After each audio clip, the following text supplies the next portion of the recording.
What's up, guys? Welcome back. Comfort food season is in full swing, and today I'm taking two of my all-time favorite comfort food classics and marrying them together. I'm going to show you how to make this delicious, savory, cheesy chili mac and cheese. Meet me in the kitchen. Let's make it happen. All right, guys, first things first, let's discuss the prep work. What I like to do first is go ahead and get some water boiling. You want to heavily salt that pasta water. Then we're going to boil our cavatappi pasta. You can use elbow or shell macaroni, whatever floats your boat, whatever you have in the pantry. I like cavatappi because it's spiral shaped and it's going to really hold that chili, make for a really delicious bite. Next, we're going to go ahead and dice our onions, our bell pepper or jalapeno if you want to add a little spice. We got some fresh garlic, a little parsley or cilantro, whatever you prefer. 1.5 pounds of ground beef going in. Save the other pound or so for low carb quesadillas later for dinner. 80-20 ground beef for the chili. You can go leaner if you want to. I'm going to flatten it down so it makes good surface area contact with the skillet. Then I'm going to add a little bit of oil as well. Don't need much because again it's 80-20, so there's pretty high fat content in this ground beef. So we just want to develop a little bit of crust and we'll start to get our seasoning in there.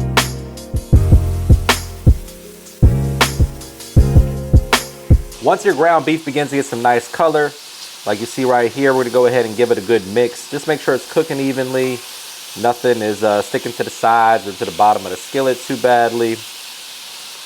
Once we give this a head start, we're going in with our veggies. Again, that's going to be 1 whole onion, 1 jalapeno or bell pepper for those that don't want any spice involved. And then a few heads of, a few cloves of garlic. A few heads of garlic would be crazy.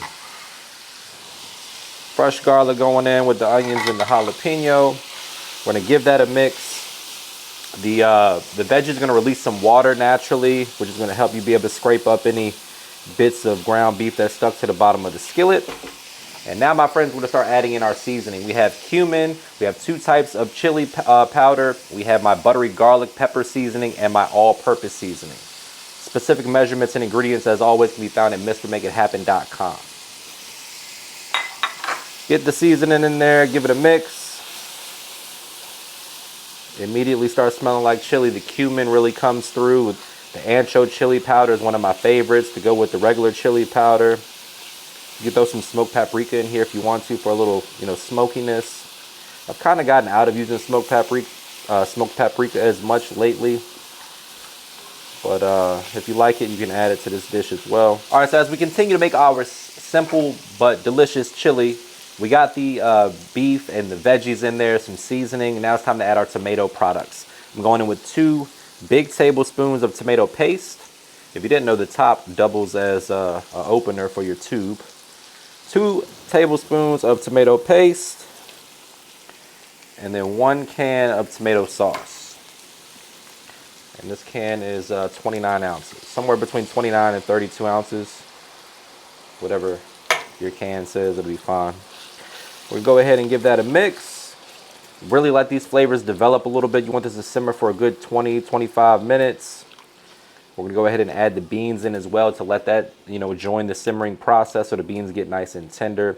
Going to taste and adjust for seasoning as needed. And then it'll be time to make our mac and cheese. Fold that into the chili. Top it with cheese and pop it in the oven. This would be great with like crusty bread, French baguette, cornbread, cheddar bay biscuits. Really can't go wrong. Pretty easy dish to whip up, relatively inexpensive depending on the cheese choice you go with, and the kids usually like it.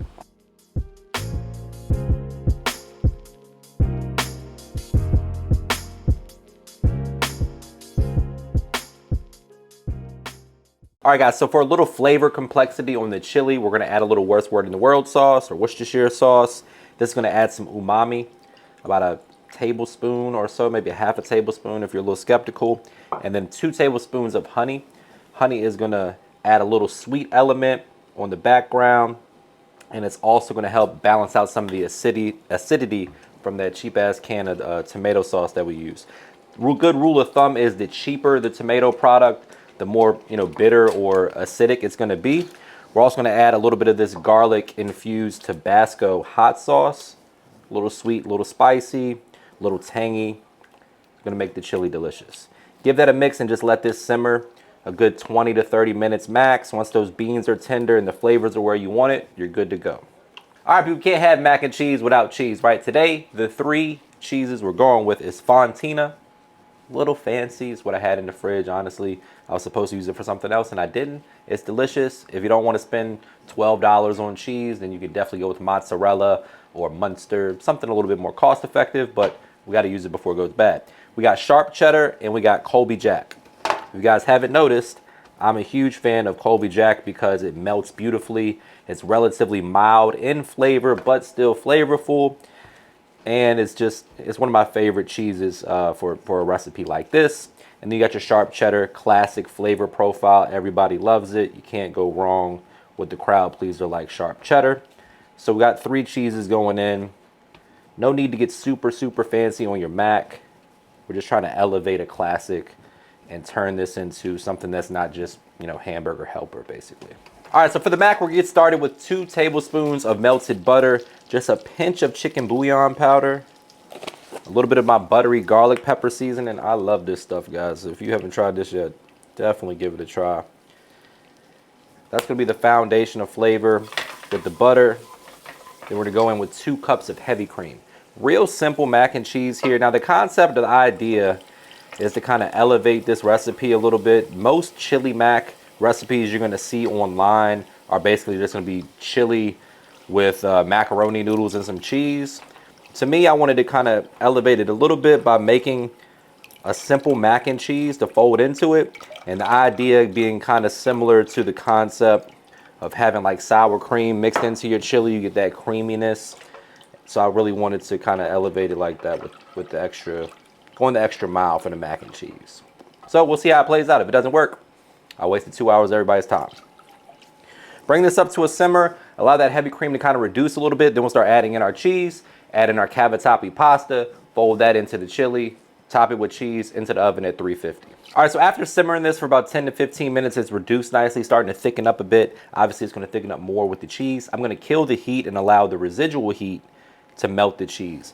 One thing that people get wrong when they make mac and cheese or any kind of cheese sauce is they add the cheese when it's boiling hot. And what happens sometimes when the temperature is too high is the fat will begin to separate. You'll get like a really like broken sauce or really oily consistency. And if you just kill the heat or turn it to low, you can avoid that from happening. So gently and slowly whisk in the cheese until you have a nice consistency. Taste for seasoning. Once it's right where you want it, we're going to add the cavatappi, which we boiled in salted water. It's going to add some seasoning to the party as well. And you're going to have something a whole lot better than just the traditional old chili mac. And now, my friends, it is time to add the mac to the chili. And now you got chili mac. I'm not going to add all of this liquid cheese sauce. We're going to reserve some of that. We're going to get all of these cavatappi shells out of here. And then just give that a good mix to combine. You'll see the color of the chili start to lighten up from that cream. Again, similar to how it would be if you were to mix in like a sour cream into your chili, which I'm a big fan of. This is going to be good. This is comfort food at its finest. Get that in there. I'm going to add a little bit more cheese and then more on top.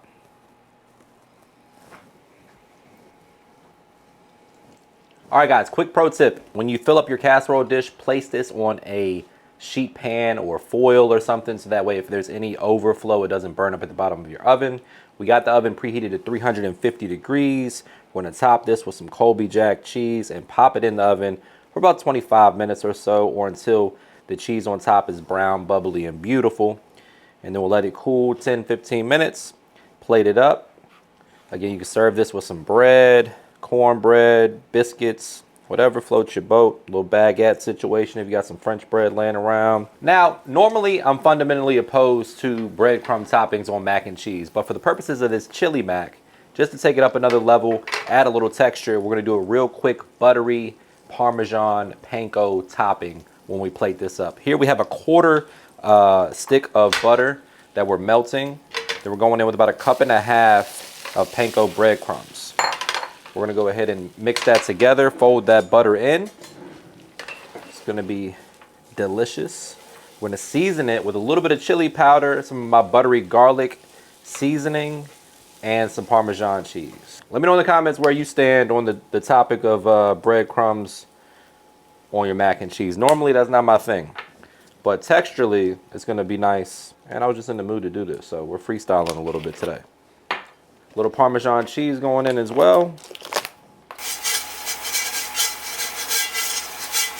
All right, guys, we let it cool. We're gonna go ahead and plate it up, obviously. We're gonna top it with that crispy, flavorful parm, panko topping situation. It's gonna add some texture, a little bit more flavor elements to the dish as well. We're not gonna go super crazy with it, but just kind of fill in some of those gaps. And then we're gonna hit it with some Parmesan cheese right on top and some parsley. And there you have it, folks, chili mac and cheese. All right, people, this right here is the most gourmet chili mac I've ever seen, and I'm excited to dig in for the taste test. This is the part where I say, brace yourself for a trademark money shot. Say it with me, guys, looking good. The only thing left to do is dig in for the taste test, but before we do that, please take a quick second to subscribe to the channel. Make sure you hit that bell to enable notifications as well. All right, guys, I got my fork. Quick reminder, all of these specific measurements and ingredients, all the recipes from this channel can be found at MrMakeItHappen.com. And without further ado, oh boy.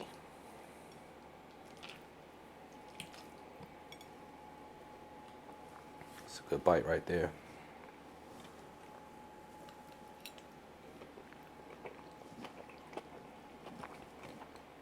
You hear that crunch?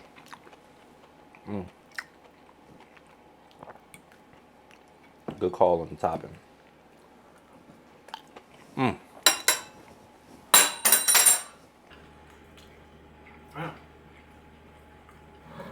better than regular mac.